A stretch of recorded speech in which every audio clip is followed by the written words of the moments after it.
সাদের মৃত্যুতে আমার আল্লাহ এত খুশি হয়েছেন, আসমানের সব দরজাগুলো খুলে দিয়েছেন। ওয়া ফুতিহাত লাহু আবওয়াবুস সামাই। শুধু এটাই শেষ না, আল্লাহ রাব্বুল আলামিন সঙ্গে সঙ্গে সাদের জানাজায় আসমান থেকে একে একে ৭০ আলফাম মিনাল মালাইকা ৭০,০০০ ফেরেশতা আসমান থেকে জানাজার নামাজে নাজিল করে দিয়েছে। জায়গা ছিল না পা রাখার, যার জন্য আমি নবী বড় আঙুলের পরে ভর দিয়ে নামাজটা আদায় করতেছিলাম। সুবহানাল্লাহ বলেন। সাহাবীদেরকে আবার বললেন তাড়াতাড়ি করে কবরের কাছে নাও। কবরের কাছে নিয়ে যাওয়া হলো সাদ বিন মুআজকে, তাড়াতাড়ি দাফন করা হলো, কবরের মধ্যে দিয়ে দেওয়া হলো। ইজা ফারাগা আং দাফানিল মাইয়িতি, যখন দাফন কাফন শেষ হয়ে যায় আল্লাহ রাসূল সাল্লাল্লাহু আলাইহি ওয়াসাল্লাম তখন ফাকালা লি আসহাবি ইস্তাগফিরু লি আখিকুম ওয়াসালু লাহু তাসবিত ফাইন্নাহু আল-আন ইসআল। নবীজি আমার বলেন, যখন দাফন কাফন শেষ হয়ে যায়, নবীজির স্বাভাবিক সিস্টেম ছিল, আল্লাহর নবী যেটা করতেন তিনি বলতেন সাহাবীদেরকে, তোমরা ইস্তাগফিরু, তোমরা ক্ষমা চাও, লি আখিকুম, তোমাদের ভাইয়ের জন্য, ফাইন্নাহু আল-আন ইসআল, কারণ একটু পরেই তাকে প্রশ্নের সম্মুখীন করা হবে, যাতে করে কবরের প্রশ্নগুলো যেন তার জন্য সহজ হয়ে যায়। একটা ওমরে জামানায় দাও হে মেহেরবান, দিনের পথে অকাতরে, দিনের পথে অকাতরে বাড়িয়ে দেবে প্রাণ। একটা ওমরে জামানায় দাও হে মেহেরবান, দিনের পথে অকাতরে, দিনের পথে অকাতরে বিলিয়ে দেবে প্রাণ। একটা ওমরে জামানায় দাও হে মেহেরবান। ফিলিস্তিন আর কাশ্মীরে আজ মরছে ধুকে ধুকে, কে আছে আর দাঁড়ায় পাশে তাদের এমন দুঃখে।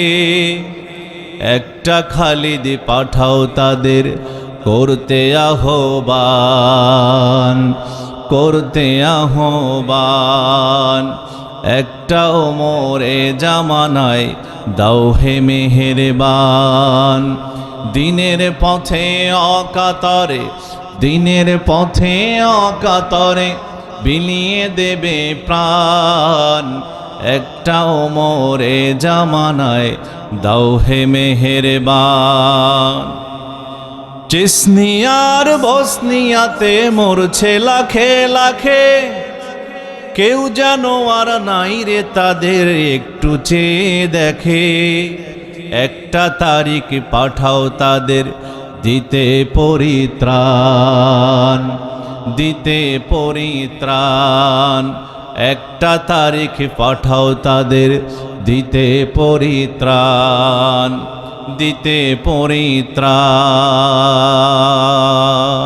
আল্লাহ রাসূল সাল্লাল্লাহু আলাইহি ওয়াসাল্লাম বলেন, হুফরাতুম মিন হুফারিন নিরান আও রাউদাতুম মিন রিয়াদিল জান্নাহ। বান্দা, তোমার আমল যদি ভালো হয়, কবর তোমার জন্য হবে জান্নাতের ফুল বাগিচা। আর তোমার আমল যদি খারাপ হয়, কবর তোমার জন্য হবে জাহান্নামের অগ্নিকুণ্ড। আল্লাহ রাসূল সাল্লাল্লাহু আলাইহি ওয়াসাল্লাম মিরাজ থেকে আসার পর সাহাবীদেরকে বললেন, সাহাবীরা আমার, আল্লাহ রাব্বুল আলামিন মেরাজের রাত্রিতে আমাকে জান্নাত দেখাইছেন, জাহান্নামের দৃশ্যগুলো দেখাইছেন, কবরের আযাবও দেখাইছেন। আমার কেন জানি মনে হয়েছে জাহান্নামের চাইতে কবর বড় ভয়াবহ জায়গা।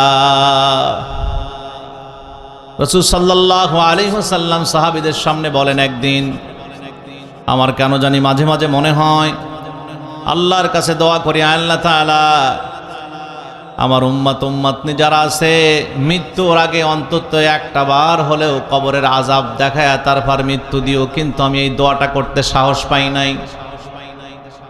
এজন্য সাহস পাই নাই কারণ যদি কেউ একবার কবরের আযাব দুনিয়া থেকে দেখানো হয় কাউকে, তাহলে মৃত্যুর পর ওর আত্মীয় স্বজন, আব্বা আম্মা আত্মীয় যারা আছে তাদেরকে আর কবরে রাখতে চাইবে না, সব ডাঙায় তুলে রাখবে। এজন্যে আমি এই দোয়াটা আল্লাহর কাছে করি নাই। নবী দোয়া করলে মিস না কবুল? একটু আওয়াজ দেন না ভাইরা, মিস না কবুল? দোয়া করলেই কবুল। কবর বড় ভয়াবহ জায়গা। হযরতে উসমান রাদিয়াল্লাহু তাআলা আনহু নবীজির একজন কাছের মানুষ, জামাতা, যাকে জিন্নুরাইন বলা হয়। দুই মেয়েকে বিয়ে করেছেন হযরতে উসমান রাদিয়াল্লাহু তাআলা আনহু। হযরতে উসমান একদিন কবরের পাশে দাঁড়ায় আছে, এরকম চোখ দিয়ে দরদর করে পানি পড়তেছে। হযরত উসমান রাদিয়াল্লাহু তাআলা আনহুর গোলাম হানি ওসমানকে জিজ্ঞেস করতেছেন, হুজুর আপনি যখন জাহান্নামের আলোচনা শোনেন আপনি তো এত বেশি কান্নাকাটি করেন না, কিন্তু কবরের পাশে দাঁড়ালে এত কেন আপনি কান্না করেন? হযরত উসমান রাদিয়াল্লাহু তাআলা আনহু বলেন, কেন জানি আমার ভয় হয়, না জানি কবর আমার সঙ্গে কি আচরণ করে। হযরত ওমর রাদিয়াল্লাহু তাআলা আনহুর বক্তব্য, ঈমানের সংজ্ঞায় হযরতে ওমর বলেন, আল ঈমানু বাইনাল খাউফি ওয়ার রিজা, ঈমান হলো আশা আর ভয়, দুইটার মাঝখানে। সাহাবীদের প্রতি রাসূল আল্লাহ পাক সন্তুষ্ট, নবীও সন্তুষ্ট হয়েছেন হযরত উসমানের প্রতি। তারপরও কেন কেমন কেমন লাগে ভয়, এটা হলো ঈমানের পরিচয়। আল্লাহু আকবার কোন। হযরত উসমান রাদিয়াল্লাহু তাআলা আনহু বলেন, আমি আল্লাহর হাবিব সাল্লাল্লাহু আলাইহি ওয়াসাল্লামকে বলতে শুনেছি, ইন্না হাযাল কবরা আউয়ালু মানজিলুম মিন মানাজিলিল আখিরা ফামান নাজা মিনহু ফামা বা'দাহু আইসারু মিনহু ওয়া মান লাম ইয়ানজি মিনহু ফামা বা'দাহু আশাদ্দু মিনহু। জোরে কোন আল্লাহু আকবার। এই কবর হলো আখিরাতের জীবনে সর্বপ্রথম ঘাঁটি। দুনিয়া থেকে চলে যাওয়ার পর প্রথম ঘাঁটি হলো কবর। এই কবরে যার জন্য সহজ হয়ে যাবে, আখিরাতের সব ঘাঁটিগুলো তার জন্য সহজ থেকে সহজতর হয়ে যাবে। কবর যার জন্য সহজ হয়ে যাবে, হাসর তার জন্য সহজ হবে, মিজান তার জন্য সহজ হয়ে যাবে, পুল সিরাত তার জন্য সহজ হয়ে যাবে, হিসাবটা তার জন্য সহজ হয়ে যাবে।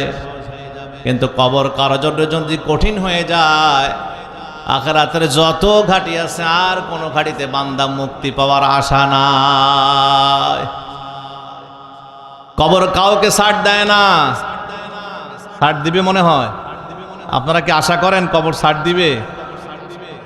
কবর যে কাউকে ছাড় দেয় না তার প্রমাণ আল্লাহ রাসূল সাল্লাল্লাহু আলাইহি ওয়াসাল্লামের একজন সাহাবী ছিলেন, জলিলে কদর সাহাবী, খন্দক যুদ্ধের সাথী, মুজাহিদ সাহাবী, যার নাম হচ্ছে সাদ বিন মুআজ রাদিয়াল্লাহু তাআলা আনহু। সাদ বিন মুআজ রাদিয়াল্লাহু তাআলা আনহু যেদিন মারা গেলেন, মারা যাওয়ার পরে আল্লাহ রাসূল সাল্লাল্লাহু আলাইহি ওয়াসাল্লাম সাহাবীদেরকে বলেন, ও সাহাবারা তোমরা দেরি করো না, সাদ বিন মুআজকে তাড়াতাড়ি গোসল দাও। সাদ বিন মুআজকে গোসল দেওয়া হলো।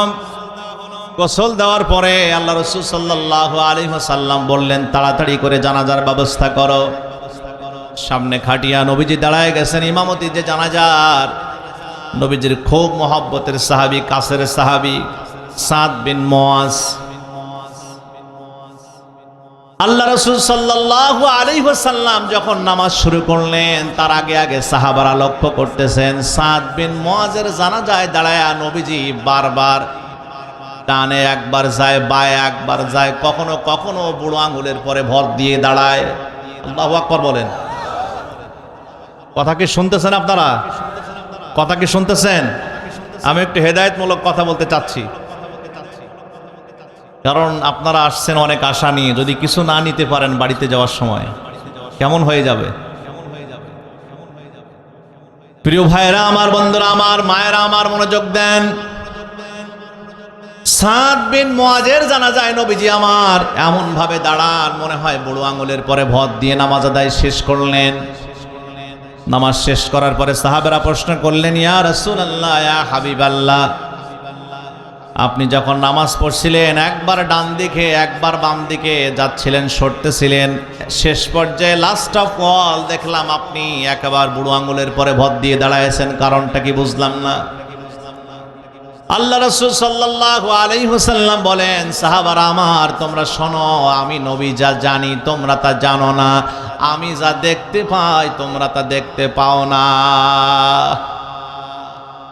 সাদ বিন মুআজ আমার একজন এমন জলিলে কদর সাহাবী, তার প্রতি আমার মহান আল্লাহ এত সন্তুষ্ট, তার জানা যায় মহান আল্লাহ রাব্বুল আলামিনের আরশ মহল্লা পর্যন্ত কেঁপে উঠেছে।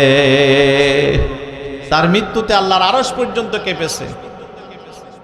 হাযা সাদুন তাহাররাকা লাহুল আরশ ওয়া ফুতিহাত লাহু আবওয়াবুস সামাই ওয়া শাহিদাহু ৭০ আলফাম মিনাল মালাইকা। এখানে শেষ না, সাদের মৃত্যুতে আমার আল্লাহ এত খুশি হয়েছেন, আসমানের সব দরজাগুলো খুলে দিয়েছেন। ওয়া ফুতিহাত লাহু আবওয়াবুস সামাই।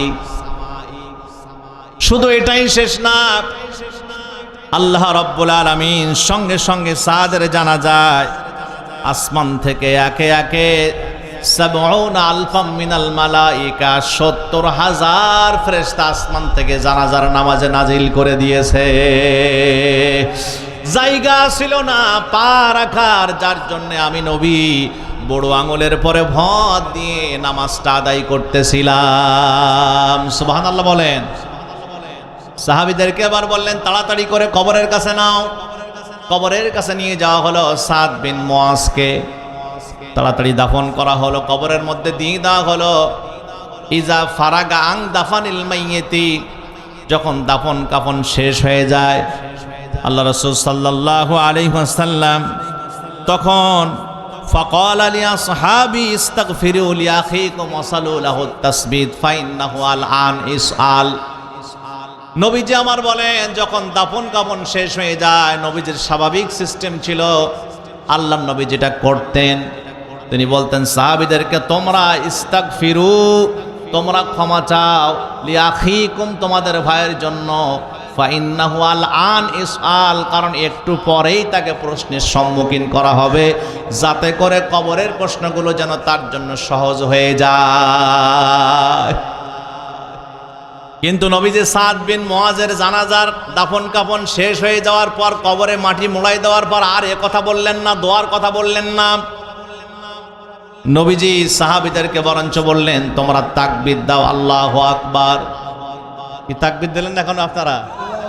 আরো জোরে বলেন আল্লাহু আকবার। আল্লাহ রাসূল সাল্লাল্লাহু আলাইহি সাল্লাম তাকবীর বলতে বললেন সাহাবীদেরকে, সাহাবীরা আশ্চর্যিত হয়ে গেলেন। কি ব্যাপার? নবীজি আমাদেরকে দোয়া করতে বলেন, ক্ষমা প্রার্থনার জন্য, কবরে আযাব যাতে কম হয়, প্রশ্ন যাতে সহজ হয়, কিন্তু আজকে তা না বলে নতুন একটা আমলের কথা বললেন, তাকবীর দাও তোমরা, আল্লাহু আকবার। সাহাবীরা বললেন, ইয়া রাসূলুল্লাহ, ইয়া হাবিবাল্লাহ, বুঝলাম না আপনার কথা। এই ঘটনা নামাজ শেষ, যখন সবাই বাড়িতে ফিরে যাচ্ছে, দাফন কাফন শেষ হয়ে দোয়া করে, তখন সাহাবারা প্রশ্ন করেন, আজকে কেন তাকবীরের কথা বললেন আপনি এখানে দাঁড়ায়া? আল্লাহ রাসূল সাল্লাল্লাহু আলাইহি সাল্লাম বলেন, সাদ বিন মুআজকে কবরে রেখে যখন তোমরা কবরের মাটি সমান করে দিয়েছো, কবর যখন ছেড়ে দিয়েছো, তখন আমি দেখতে পেলাম কবরের দুই পাশের মাটি সাদ বিন মুআজকে চাপা দেওয়ার জন্য আস্তে আস্তে আগায়া আসতেছে। আমার ভাইরা, আমার বন্ধুরা, আমার মায়েরা, এবার একটু মাথা খাটান, ভালো করে মনোযোগ দেন, একটু গবেষণা করেন, একটু চিন্তা করেন। যেই সাহাবী খন্দক যুদ্ধে নবীজির সাথে সাথী মুজাহিদ, জলিলে কদর সাহাবী, এই সাহাবী মারা যাওয়ার পর আসমান থেকে ফেরেশতা নাজিল হয় তার জানাজায়। আল্লাহ আসমানের দরজাগুলো খুলে দিয়েছেন এই সাহাবীর জানাজা, এই মৃত্যুতে খুশি হয়ে আল্লাহর আরশ মহল্লা পর্যন্ত কেঁপে উঠেছে। এমন একজন মর্যাদা সম্পন্ন সাহাবীর যদি কবরের অবস্থা এই হয়, তাহলে আপনারা আমরা যারা আছি আমাদের কবরে খবর হয়ে গেছে কি যাই না? আমাদের খবর হয়েছে কিনা ভাই? কথা বলেন, হয়েছে কিনা? অথচ কবরের কোনো খবর আমাদের নাই। যে যার মতো চলছি,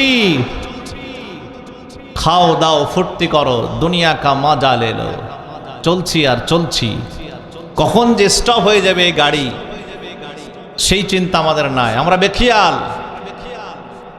প্রিয় ভাইরা আমার, বন্ধুরা আমার, কবরের মধ্যে এবার যখন আপনাকে আমাকে রাখা হবে, মৃত্যুর পরে কবরে যাওয়ার পর সরাসরি আমরা দেরি করলাম না, কারণ যেহেতু বলেছি আমি আপনাদের সামনে প্রধান মেহমান যথাসময়ে আসবে। কবরের মধ্যে যখন এবার আপনাকে আমাকে রাখা হবে, কেউ কিন্তু আপনার জন্য আমার জন্য দেরি করবে না। যাদেরকে এত ভালোবাসতেন, যেই ছেলের জন্য, যেই মেয়ের জন্য, যেই বৌমার জন্য আপনি বাড়ি করেছেন, গাড়ি করেছেন, বিল্ডিং করেছেন, অর্থ দিয়ে বানাইছেন, জমি কিনেছেন, আপনি মারা যাওয়ার সঙ্গে সঙ্গে যদি সকালবেলায় মারা যান, রাতটা পর্যন্ত বাড়ি আপনার পাহারা দেবে না, কবরে ঢুকাই দেবে তাড়াতাড়ি। দিবি কিনা? হ্যাঁ, কষ্ট হচ্ছে আপনাদের? একটু জোরে আওয়াজ দেন, দিবি কিনা?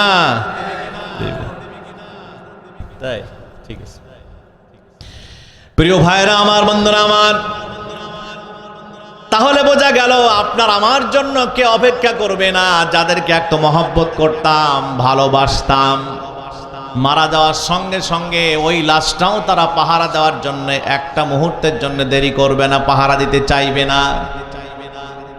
এলাকার মানুষেরা বলবে তাড়াতাড়ি করে দিয়ে দাও। মানুষ মারা গেলে বেশিক্ষণ রাখতে নাই, তিনটা জিনিস মোটে দেরি করতে নাই, তখন এই ফতোয়া দেবে যেহেতু রাসূল বলেছেন, ঠিক কিনা? তাড়াতাড়ি করতে হয়, যখন কোনো মানুষ মারা যায় তাড়াতাড়ি করে দাফন কাফন করো। এরপর যদি তোমার কাছে কেউ ঋণ পায়, তুমি তাড়াতাড়ি করে পরিশোধ করো, না জানে কখন মালাকুল মউত ডাক দেয়, তোমার ছেলে মেয়ে ঋণ পরিশোধ নাও করতে পারে। আমার সামনে এমন ঘটনা আছে, এমন দৃশ্য আছে, বাপ মারা গেছে, ছেলের কাছে ঋণ চাওয়া হচ্ছে, ছেলে বলতেছে বাপের লাশ তুলে কবরে বাপের কাছ থেকে আদায় করে নাও। এমন সন্তান আছে না নাই? এ কি সন্তান না সন্ত্রাস? আরো জোরে বলেন, সন্ত্রাস না সন্ত্রাস? কারণ আপনি তো সন্তান বানাতে পারেন নাই, রেখে গেছেন সন্ত্রাস। সন্তানের মতো সন্তান যদি হয়, ছেলেও লাগে না, একটা মেয়ে হলেও যথেষ্ট। প্রিয় ভাইয়েরা আমার, বন্ধুরা আমার, মায়েরা আমার, কেউ আপনার লাশ পাহারা দিতে চাইবে না। আপনি কার জন্য করছেন এই দুনিয়ার এত বিল্ডিং, টাকা পয়সা, বাড়ি গাড়ি, কার জন্য আমরা রেখে যাচ্ছি? সব তো চোখ বুঝতে আমার কাছ থেকে সেনায় নেওয়া হবে। 3 টুকরা কাপড় পুরুষ হলে, 4-5 টুকরা কাপড় নারী হলে, যার কোনো পকেট নাই, সাদা কাপড়, ওটা আপনার টাকায় না। আপনি মারা গেলে আপনার সম্পত্তির ওয়ারিশ আপনার ছেলে মেয়ে, ছেলে মেয়ের টাকায় কিনা। চোখ বুঝবেন, আপনার এই দুনিয়ার কোনো সম্পত্তির মালিক আপনি না, সাথে সাথে ওয়ারিশরা মালিক হয়ে যায় কি যায় না? আরো জোরে বলেন। এবার আপনাকে কবরে নিয়ে যাওয়া হবে। কবরে নামানোর পর যখন দাফন কাফন হয়ে যাবে, কবরের মাটি যখন সমান করে দেওয়া হবে, এলাকার মানুষেরা, এলাকার মাটির মানুষ যারা, আপনার কাছের মানুষ যারা, এলাকার মানুষ যারা, সবাই যে যার মতো চলে যাবে। সঙ্গে সঙ্গে 40 কদম একজন ব্যক্তি যদি চলে যায় আপনার কবর থেকে নিয়ে, সঙ্গে সঙ্গে ফেরেশতা এসে কবরে হাজির, 2 জন ফেরেশতা। আন্নাহু লা ইসমাউ কারানে আলিহিম আতাহু মালাকান আসওয়াদান আজরাকান ফায়াজলিসানিহি ফায়াকুলানি মান রাব্বুক। 2 জন কালো কুসকুসে ফেরেশতা কবরে আসবে, যাদের চোখগুলো নীল বর্ণের, আকাশ বর্ণের। এই 2 জন ফেরেশতা এসে আপনার কাছে প্রথমে জিজ্ঞেস করবে, প্রশ্ন করবে, কবরে 5টা, কয়টা? কথা বলতে হবে, কয়টা? 5টা প্রশ্ন করবে। প্রশ্নগুলো শুনে নেন। প্রথম হলো মনস্তাত্ত্বিক প্রশ্ন, 2 নাম্বার আপনার রব সম্পর্কে প্রশ্ন, 3 নাম্বার আপনার দিন সম্পর্কে প্রশ্ন, নবী সম্পর্কে প্রশ্ন, 4 নাম্বার দিন সম্পর্কে প্রশ্ন, 5 নাম্বার আপনি কোথা থেকে এই কথাগুলো শিখলেন সেটার জবাব দেন, কোথা থেকে আপনি পেয়েছেন এতক্ষণ যে উত্তরগুলো দিয়েছেন। এই 5টা প্রশ্নের অ্যান্সার আপনাকে কবরে যাওয়ার সঙ্গে সঙ্গে করা লাগবে। মনস্তাত্ত্বিক প্রশ্নটা কি? আমি অতি সংক্ষেপ করে বলছি। সংক্ষেপ করে আস্তে আস্তে আমার যে সময় আছে অল্প সময়ের মধ্যে মূল আলোচনা অল্প যেভাবে পারা যায় সংক্ষিপ্তকারে সামারাইজটা আমি বলবো। শুধু প্রথম মনস্তাত্ত্বিক প্রশ্ন হলো আপনার মন কোন দিকে যায়? কবরে আল্লাহ প্রশ্ন করলেই ফেরেশতারা বুঝতে পারবে। যারা নামাজি আছে দুনিয়ায়, কবরে ঢোকানোর সঙ্গে সঙ্গে তার সামনে সূর্যটা ডুবু ডুবু অবস্থায় রাখা হবে। নামাজি বান্দা যারা, পরেশগার নরনারী যারা, আল্লাহওয়ালা যারা, নামাজ যারা ছেড়ে দিত না, কাজা করত না, ওদেরকে কবরে যখন উঠানো হবে, উঠানোর সঙ্গে সঙ্গে ওদের সামনে সূর্যটা ডুবু ডুবু অবস্থায় রাখা হবে। হাদিসের মধ্যে আসছে ওই সূর্য লাল দেখে ডুবু ডুবু অবস্থায় দেখে নামাজি বান্দা বান্দি যারা, তারা বলবে তোমরা কারা? সর সামনে থেকে, আমার আসরের নামাজ বুঝি কাজা হয়ে যায়, নামাজটা আদায় করে নি। জোরে কোন সুবহানাল্লাহ। দুনিয়ায় তো নামাজের দিকে মন ছিল, নামাজ না পড়লে ভালো লাগতো না, এজন্য সূর্য দেখেই মন কোন দিকে যাবে ডুবা দেখে। কথা বলেন, ফেরেশতারা বুঝবে এটা হলে 1 নাম্বার মাল। কয় নাম্বার? দুনিয়ার কয় নাম্বার মাল? এটা হলে 1 নাম্বার। এর আদর্শ ছিল কোরআন, এর আদর্শ ছিল নবীজির হাদিস, এর জীবন, এ যা কিছু করেছে সব জায়গায় আল্লাহর হুকুম আহকামগুলো মানার চেষ্টা করেছে। ওর মনটা ওই দিকেই আছে, ছিল নামাজি, 5 ওয়াক্ত পরেশগার নামাজি আল্লাহওয়ালা বান্দা। যে লোকটা নামাজি না, ওকে যখন উঠানো হবে, বান্দা বান্দি যারা আজকে দেধারসে চলতেছেন, চলেন, বুঝবেন কবরে নামাই দেওয়ার পর। বেনামাজি যারা, কবরের মধ্যে যখন উঠানো হবে, উঠানোর সঙ্গে সঙ্গে ছোট বাচ্চারা যেমন চোখ কসলাতে থাকে, এরকম করে চোখ কসলাবে আর তাকাবে ফেরেশতাদের দিকে, কিন্তু নামাজের কোনো খবর নাই। সূর্য তার সামনে আছে ডুবু ডুবু অবস্থায়। ফেরেশতারা বুঝতে পারবে এটা হলো দুনিয়ার 2 নাম্বার মাল। নামাজ পড়তো না, নামাজের কাছেও যেত না, নামাজের কথা শুনলে ভালো লাগতো না, বিভিন্ন সুতা ছাতায় নামাজ থেকে দূরে থাকতো। এরকম নারী পুরুষ আছে না নাই? আল্লাহর হাবিব সাল্লাল্লাহু আলাইহি ওয়াসাল্লাম বলেন, যদি কোনো মেয়ে আল্লাহর জান্নাত পেতে চায় তাহলে 4টে জিনিস আমল করতে হবে। আল মারওয়াতু ইযা সাল্লাত খামসাহা ওয়া সামাত শাহরাহা ওয়া তাআত বালাহা ওয়া আহসানাত ফারজাহা ফালতাদকুল মিন আইয়াবিল জান্নাতি শাত। নবীজি আমার বলেন,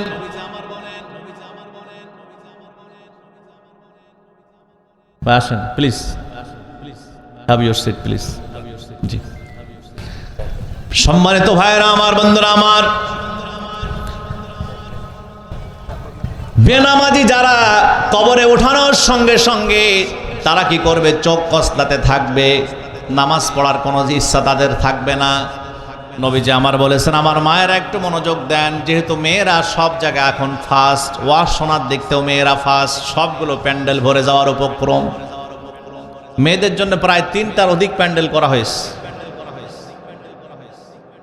আমার মায়েরা, আমার বোনেরা, আল মারওয়াতু ইযা সাল্লাত খামসাহা, 1 নাম্বার হলো নামাজ পড়তে হবে মেয়েদেরকে জান্নাত পেতে হলে। 2 নাম্বার ওয়া সামাত শাহরাহা, রমজান মাসে রোজা চলে গেছে, তাই বলে কি রোজা আর নাই? আছে না নাই? কথা বলতে হবে জোরে, আছে না নাই? মুসলিম শরীফের হাদিস, বিশ্বনবী সাল্লাল্লাহু আলাইহি সাল্লাম বলেন, মান সামা রমাদানা সুম্মাত বাহু সিত্তা মিন শাওয়াল কানা কাসিয়ামিদ দাহরি, রাওয়াহুল মুসলিম। জোরে কোন সুবহানাল্লাহ। যারা রমজান মাসে রোজা রেখেছে, এই রোজা কিন্তু যারা রমজানে রোজা রাখে নাই তাদের জন্য এই রোজা না। যারা রমজান মাসে রোজা রেখেছে, হাদিসটাকে বুঝতে হবে, তাদের জন্য এই রোজা। মান সামা রমাদান, সত্য হলো আগে রমজানের রোজা যারা রেখেছে। সুম্মা, অতবার সুম্মাত বাহু সিত্তা মিন শাওয়াল, এরপরে শাওয়াল মাসের 6টা রোজা যারা রাখবে, কানা কাসিয়ামিদ দাহরি, গোটা রমজান, গোটা 11 মাস খাওয়া দাওয়া করবে, কিন্তু মহান আল্লাহ রাব্বুল আলামিন তার আমল নামায়, সমস্ত নারী পুরুষ সবার আমল নামায় যারা রোজাদার আর এই 6টা রোজা যারা রাখবে এই শাওয়াল মাসে, তাদের আমল নামায় সারাটা দিন নফল রোজার, 11 মাস নফল রোজার সওয়াব আল্লাহ দিয়ে দেবে। তাও সুবহানাল্লাহ, আসতে, হ্যাঁ গোরস্থানে বসে গোরস্থানের ওয়াজ শুনতে শুনতে আপনারাও কি গোরস্থানে চলে গেলেন নাকি? হ্যাঁ, জোরে বলেন না সুবহানাল্লাহ। প্রিয় ভাইরা আমার, বন্ধুরা আমার, মায়েদের 2 নাম্বার আমল হলো জান্নাত পাওয়ার জন্য ওয়াতাআত বা আলাহা, স্বামীর কথা মানতে হবে। 3 নাম্বার গেল। 4 নাম্বার ওয়াহসানাত ফারজাহা, নিজের সতীত্ব, নিজের ফুরুজ, লজ্জাস্থান হেফাজত করতে হবে। এই 4টা আমল যদি মেয়েরা করতে পারে, কিন্তু বর্তমান সময়ে পরকিয়া আছে না নাই? হ্যাঁ, ঘরে ঘরে পরকিয়া। কিন্তু আমার মা আপনাকে বলে যায়, আপনার এই যৌবন, আপনার এই সতীত্ব একমাত্র আপনার স্বামীর হক। স্বামী ছাড়া অন্য কারো কাছে আপনি আপনার এই যৌবন বিলাতে পারবেন না। যদি বিলান, আপনি জান্নাতের ঘেরানো পাবেন না, লিখে রাখেন। এই 4টা আমল যদি মায়েরা করতে পারে, রাসূল আমার বলেন ফালতাদখুল মিন আইয়াবিল জান্নাহ, জান্নাতের যেই দরজা দিয়ে জান্নাতে যেতে চায়, সেই দরজা দিয়ে রব্বুল আলামিন তাদেরকে জান্নাতের মালিক বানায় দিবেন। জোরে কোন সুবহানাল্লাহ। তাহলে 1 নাম্বার মনস্তাত্ত্বিক প্রশ্ন নামাজ। কবরে 2 নাম্বার প্রশ্ন হলো মান রব্বুকা, তোমার রব কে? 2 নম্বর প্রশ্ন কি? জোরে বলেন। 2 নম্বর প্রশ্ন কি? তোমার রব কে? রবের প্রশ্ন।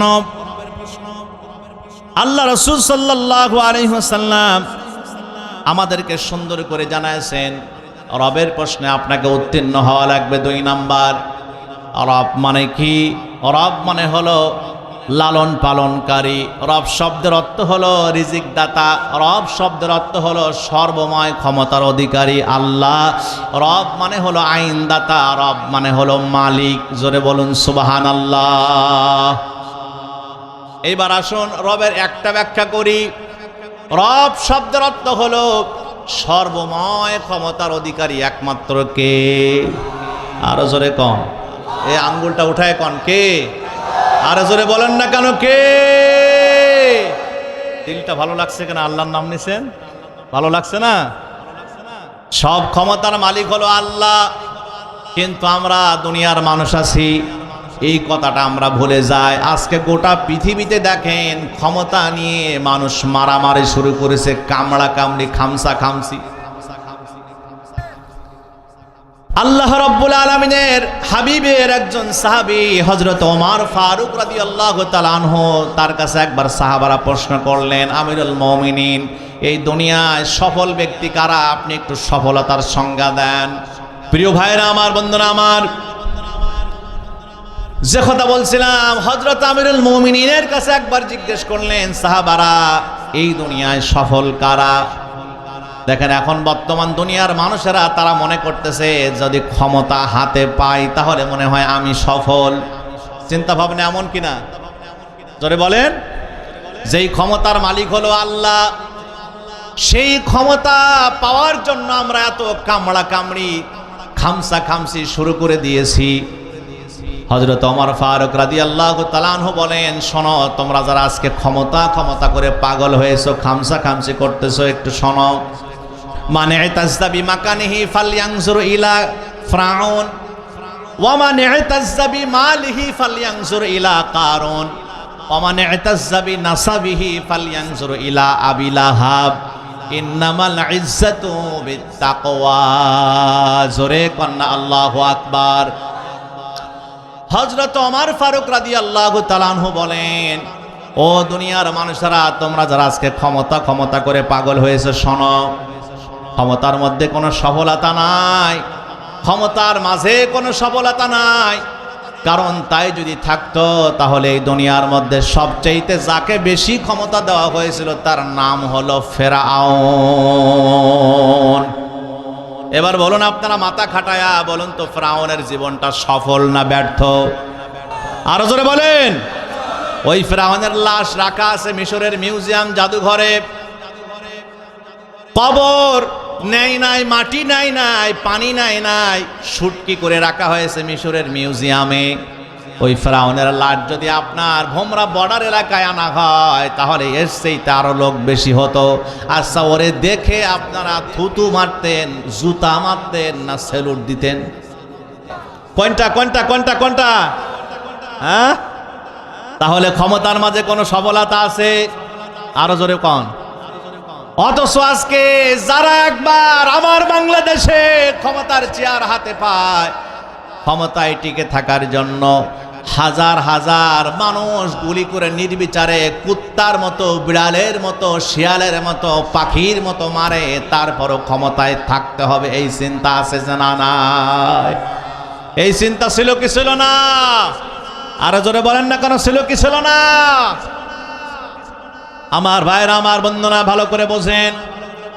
হযরত ওমর ফারুক রাদিয়াল্লাহু তাআলা বললেন, দুনিয়ায় কিছু মানুষ আছে যারা শুধু সম্পদ সম্পদ করে, পোশাক যদি ভালো না হয় সালাম দেয় না।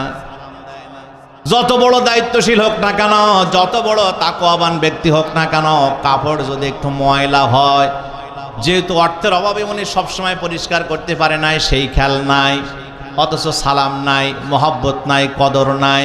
যার যত পোশাকের ডাট ভাট তার তত সালাম আছে না নাই?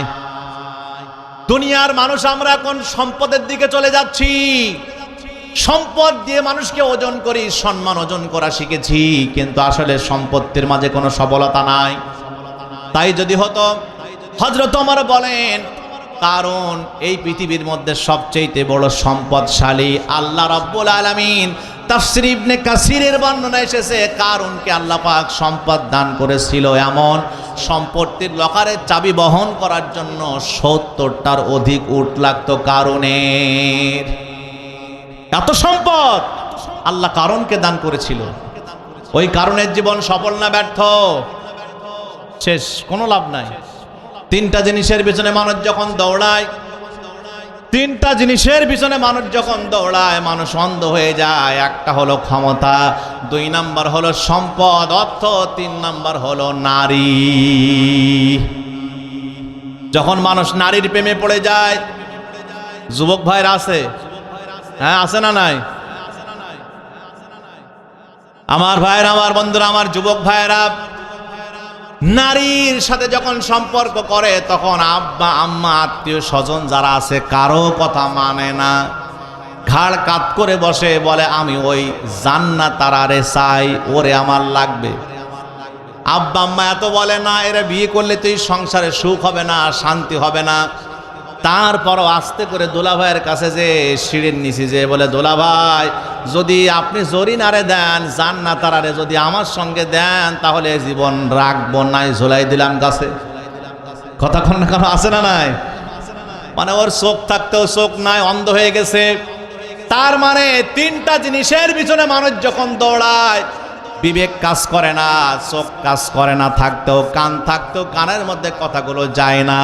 যদি আপনার অবস্থা এমন হয়, তাহলে শুনুন, ক্ষমতা যারা আজকের পাগল হয়েছেন ক্ষমতার জন্যে, সম্পত্তির জন্যে যারা পাগল হয়েছেন, নারীর জন্যে যারা পাগল হয়েছেন, ভালো করে শোনেন, আপনার অবস্থা হলো 4 পেয়ে জন্তু জানোয়ারের চাইতে খারাপ। আল্লাহর কোরআন সাক্ষী।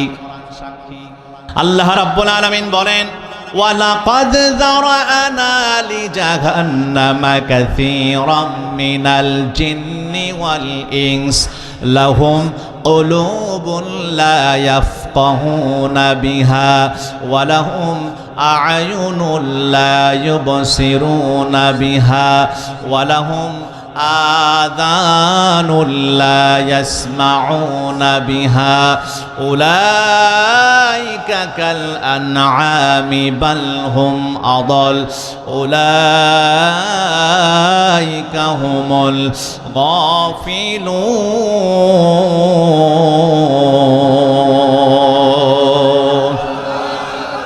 আর জোরে বলেন আল্লাহু আকবার। তাহলে কবরে আপনার প্রশ্ন করা হবে, মান রব্বুকা, রবের প্রশ্ন আছে না নাই? রবের 3 নম্বর অর্থ হলো সর্বময় ক্ষমতার অধিকারী আল্লাহ। কিন্তু বর্তমান বাংলাদেশে কিছু হাইব্রিড নেতা আছে, নির্বাচন যখন আসে তখন দেখবেন সরাসরি জামাতের সাথে সবাই মিলে শিরিক করে, বলে জনগণ হলো সর্বময় ক্ষমতার অধিকারী। জোরে বলুন নাউজুবিল্লাহ। এই কথাগুলো আছে না নাই? সম্মানিত ভাইরা আমার, বন্ধুরা আমার, এই শিরিক করা যাবে না। আল্লাহর সঙ্গে শিরিক করার এই সিস্টেম বাংলাদেশে আছে। শিরিক করলে আমল থাকবে, সব নষ্ট হয়ে যাবে। রাসূলের পর্যন্ত আমল নষ্ট হয়ে যাওয়ার কথা আল্লাহ পাক নিজেই বলেছেন, লাইন আল্লাহ রাব্বুল আলামিন বলেন, আল্লাহ তাআলা সুন্দর করে জানিয়েছেন, কোরআনুল কারীমের মধ্যে এসেছে, রাসূল আপনিও যদি শিরিক করেন তাহলে আপনার আমলও নষ্ট করে দেওয়া হবে, বরবাদ করে দেওয়া হবে, আপনিও ক্ষতিগ্রস্ত হয়ে যাবেন, তার মানে আপনিও পরকালে ধরা খেয়ে যাবেন। সেখানে রাসূলদের যদি আমল নামা নষ্ট করে দেওয়া হয়, আমল যদি শেষ হয়ে যায়, ধ্বংস হয়ে যায়, তাহলে আপনার আমার অবস্থা কি হবে বুঝতে পারতেছেন? আমাদের তো কিছু নাই। লাইন আশরাকতা লা ইয়াহবাতান্না আমালুকা ওয়ালা তাকুনান্না মিনাল খাসিরিন। আল্লাহ তাআলা নিজেই বলছে, হে রাসূল আপনিও যদি শিরিক করেন আপনার সব আমল বরবাদ, আপনি ক্ষতিগ্রস্ত হয়ে যাবেন পরকালে। তাহলে এরকম ক্ষতি নিজের করা যাবে? এরকম নেতার কথা শুনে হ্যাঁ রাজি আছি বলা যাবে?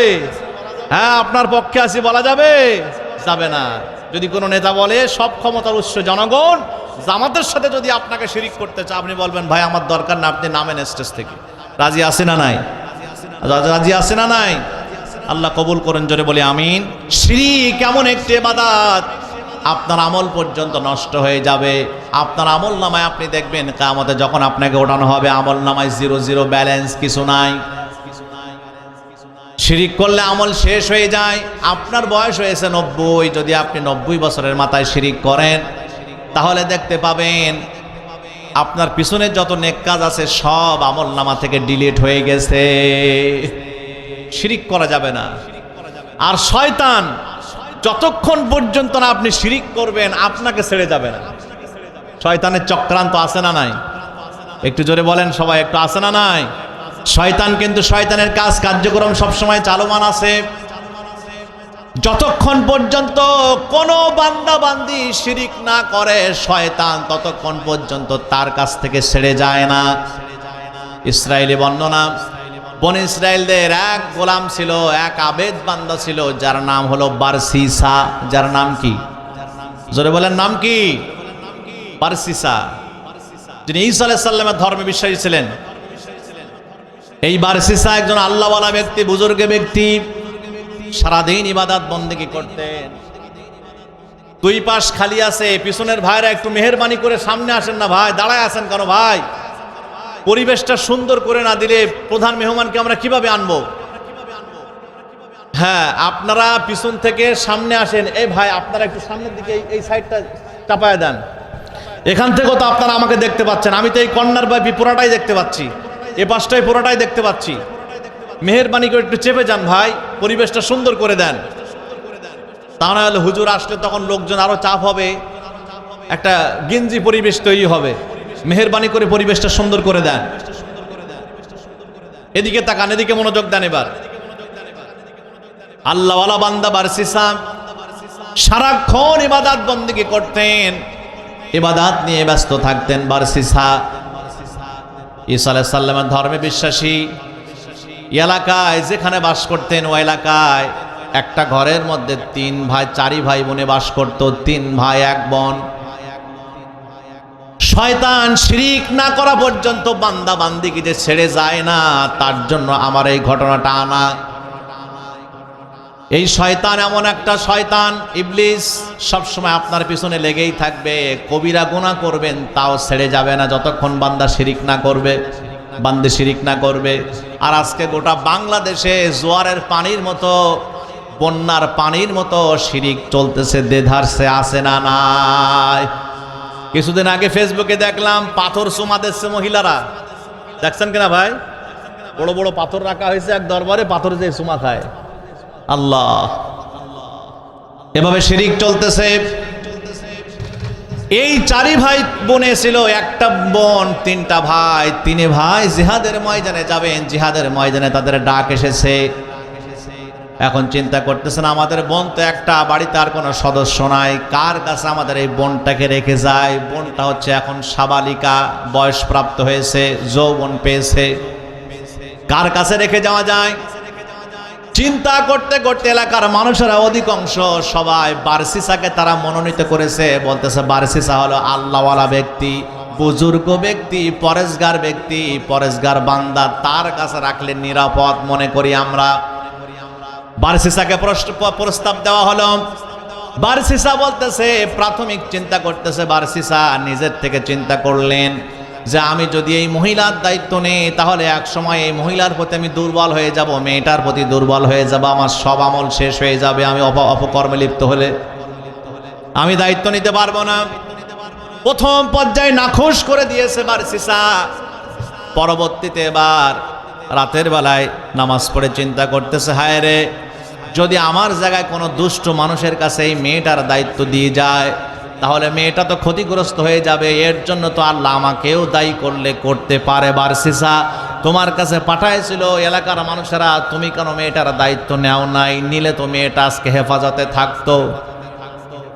এই চিন্তায় পরবর্তীতে বারসিসা আবার রাজি হয়ে গেলেন। বারসিসা রাজি হয়ে যাওয়ার পর তিন ভাই এই মেয়েটাকে, এই তাদের বোনটাকে বারসিসার কাছে রেখে জিহাদের ময়দানে চলে গেছেন। বারসিসা যেখানে ইবাদত করতো, যেই গির্জায়, সেখানে তিনি ইবাদত করতে লাগলেন। তার অপোজিট একটা ঘরে মেয়েটা থাকতো, দুইজন দুই জায়গায়। মেয়েটার খানা পিনা বারসিসা বারান্দায় রেখে আসতেন, আর মেয়েটা ঘর থেকে বের হয়ে নিজের খানাগুলো ভিতরে নিয়ে যেয়ে খানাগুলো খাইতেন। শয়তান একদিন কুমন্ত্রণ দেয় বারসিসার কাছে, ও বারসিসা, তুমি খানা বারান্দায় রেখে আসো মেয়েটার। মেয়েটা তো বারান্দায় বের হয়, ওই অনেক মানুষ ঘরের সামনে দিয়ে চলাফেরা করে, যদি কেউ তাকে নজরে পড়ে যায় হয়তো বা তাকে কুপ্রস্তাব দিতে পারে, খাবার কি একটু ঘরের মধ্যে রেখে আসা যায় না? প্রস্তাব দেখছেন কি সুন্দর, শয়তানের পরামর্শ, কুপরামর্শ চলছে। এবার বারসিসা চিন্তা করলেন, তাই তো, মানুষের নফস হলো তিনটা, একটা নফস ভালোর দিকে টানে, আর একটা নফস খারাপের দিকে টানে, আর একটা নফস একবার ভালো একবার খারাপ, দোদুল্যমান আছে না নাই?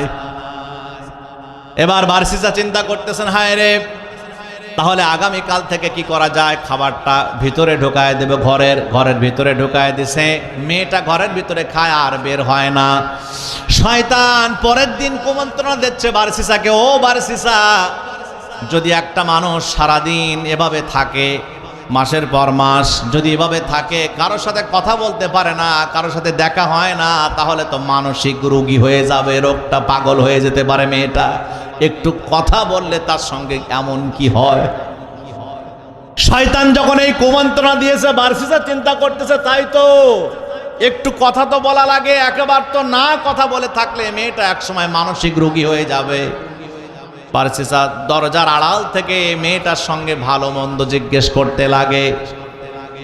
শয়তান পরবর্তীতে বারসিসাকে কুমন্ত্রণা দেয়, পরের দিন বারসিসা সামনাসামনি হলে কি হয়, বাহির থেকে কথা বললে সব কথা তো বোঝা যায় না, মেয়েটার মনে তো অনেক প্রয়োজন অপ্রয়োজন থাকতে পারে। এবার দুইজন ঘরের মধ্যে তারপরের দিন বসে কথাবার্তা শুরু। এভাবে কথা বলতে বলতে এক পর্যায়ে দুইজন একজন আর একজনের প্রতি আকর্ষিত হয়ে গেছে। এক পর্যায়ে বারসিসা আর ওই মেয়েটা জিনায় লিপ্ত হয়েছে। জোরে নাউজুবিল্লাহ। জিনায় লিপ্ত হওয়ার পর পেটে সন্তান চলে গেছে মেয়েটার। সন্তান সম্ভবা এবার সন্তান যখন ডেলিভারি হয়েছে, ডেলিভারি হওয়ার পরে এবার শয়তান কুমন্ত্রণা দেয় বারসিসাকে, ও বারসিসা, তুমি তো জিনা করেছো, এই সন্তান তো বৈধ সন্তান না, এটা হলো অবৈধ সন্তান। এই সন্তান যদি এলাকার মানুষ জানতে পারে তোমার অবৈধ সন্তান হয়েছে, এলাকার মানুষ তোমার জুতা পিটা করবে, এলাকার মানুষ তোমার দেশ ছাড়া করবে। তাহলে তোমাকে কি করতে হবে? এখন এই মেয়েটাকে, নবজাতক সন্তানটাকে হত্যা করতে হবে। মেয়ের সন্তানকে হত্যা করবে এই প্ল্যান নিয়ে পরবর্তীতে হত্যা করে ঘরের মেঝেতে পুঁতে রেখেছে।